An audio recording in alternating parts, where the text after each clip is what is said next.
कहते हैं ना, जोड़ियाँ आसमान से बनकर आती है। जरूरी नहीं कि हम जिससे प्यार करें वो ताउम्र उसका साथ भी मिले। कुछ लोगों का प्यार मुकम्मल हो जाता है तो कुछ के रिश्ते अधूरे रह जाते हैं। बॉलीवुड एक्टर सनी देओल और डिम्पल कपाड़िया भी उन्हीं लोगों में से एक है। इन्होंने एक दूसरे से बेइंतहा प्यार तो किया, लेकिन एक दूसरे का साथ इन्हें नसीब नहीं हुआ। एक दौर था जब सनी देओल और डिम्पल कपाड़िया के इश्क के चर्चे बॉलीवुड के गलियारों में गूंजते थे। वैसे तो सनी देओल का नाम बॉलीवुड के कई एक्ट्रेसेस के साथ जुड़ा, लेकिन अमृता सिंह और डिम्पल कपाड़िया के साथ उनके अफेयर की खूब चर्चा रही। शादीशुदा होने के बाद भी सनी डिम्पल के प्यार में इस कदर दीवाने हो गए थे कि उन्होंने किसी की भी परवाह किए बगैर इस रिश्ते को जारी रखा था। 90 के दशक में डिम्पल कपाड़िया और सनी देओल का रिलेशनशिप काफ़ी ज़्यादा सुर्खियों में रहा। दोनों की लव स्टोरी बॉलीवुड गलियारों में किसी से भी छिपी हुई नहीं थी। अपने पहले प्यार अमृता सिंह से अलग होने के बाद सनी देओल अकेले हो गए थे।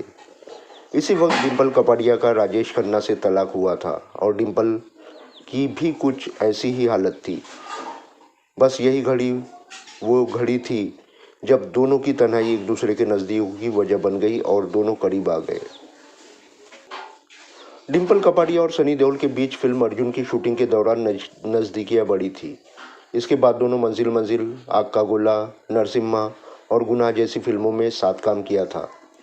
ये वो दौर था जब शादी और मां बनने के बाद डिम्पल कपाड़िया फिल्मों में कमबैक कर चुकी थी। उस वक्त इस बात के भी चर्चे थे कि शादीशुदा होने के बावजूद सनी डिम्पल को अपनी बीवी जैसा दर्जा देते थे।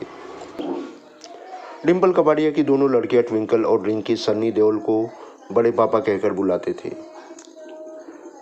डिम्पल सनी देओल के प्यार में दीवानी हो चुकी थी और उनसे शादी करना चाहती थी, लेकिन सनी देओल पहले से शादीशुदा थे और अपनी पत्नी को तलाक नहीं देना चाहते थे। यही वजह है कि दोनों का रिश्ता किसी मुकाम तक नहीं पहुंच पाया और 11 साल के रिश्ते के बाद दोनों की राहें अलग हो गई। कहते हैं कि यही वजह है कि 27 साल तक राजेश खन्ना से अलग रहने के बावजूद डिम्पल कपाड़िया ने उनसे तलाक नहीं लिया था।